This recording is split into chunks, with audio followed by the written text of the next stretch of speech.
Hi guys! Itong lulutuin ko ngayon, pansit bihon.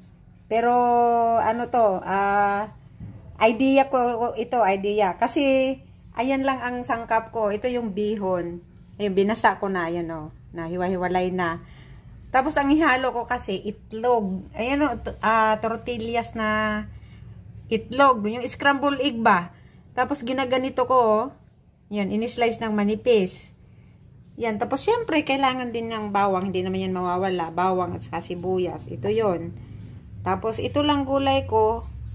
Carrots. Tapos, bagyo beans. Tapos, bell pepper na red at saka green. Tapos, kunting repolyo. Ayun lang. Kasi 1/4 lang yung bihon. Tapos, syempre, mamaya, pag nagluto na ako, kailangan ko syempre yung mantika or toyo, kunting asin. Yung pangpalasa ba? Ayan guys, magluluto na ako. Ito yung kawali. Mainit na. Maglagay ako ng mantika.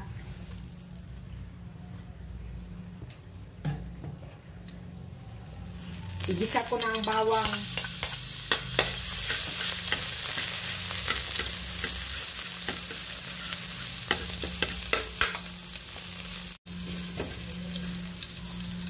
Igisa ko ng sibuyas.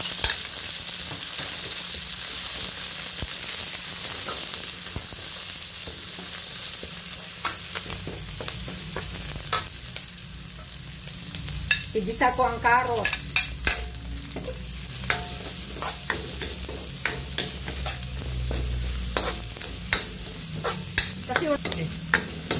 Kasi wala tong karne. Kasi nga yung scramble egg ang ilalagay ko eh.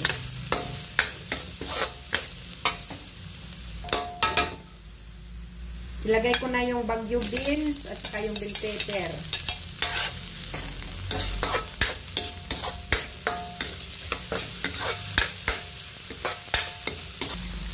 Tapos ilagay ko na ang repolyo.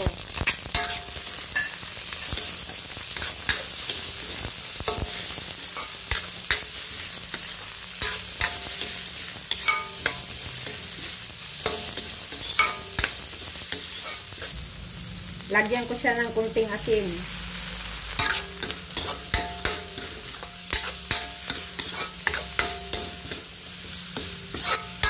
Tapos, alisin ko na siya sa kawali.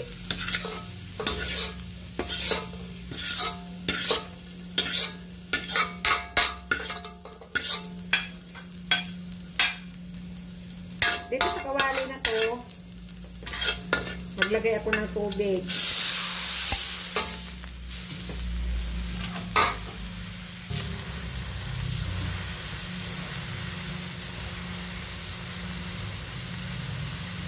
Maglagay ko ng toyo. Kunti lang. Siguro mga 2 kutsara. Istunit.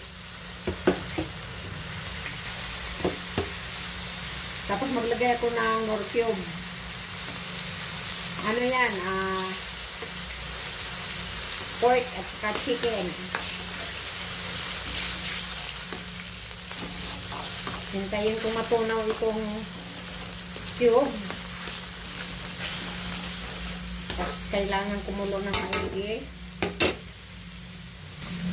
Lagyan ko siya ng paminta, kunti lang.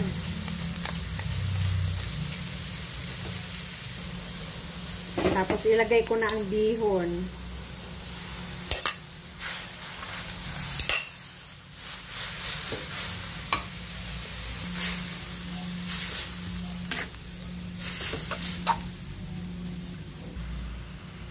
Ito na siya guys.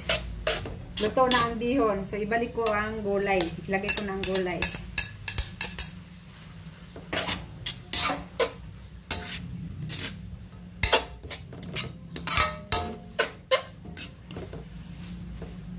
Tapos, itong itlog, ilagay ko na.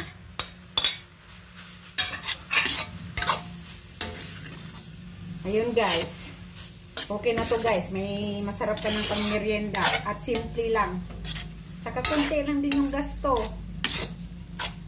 Okay na yan siya guys. Thank you for watching. Bye!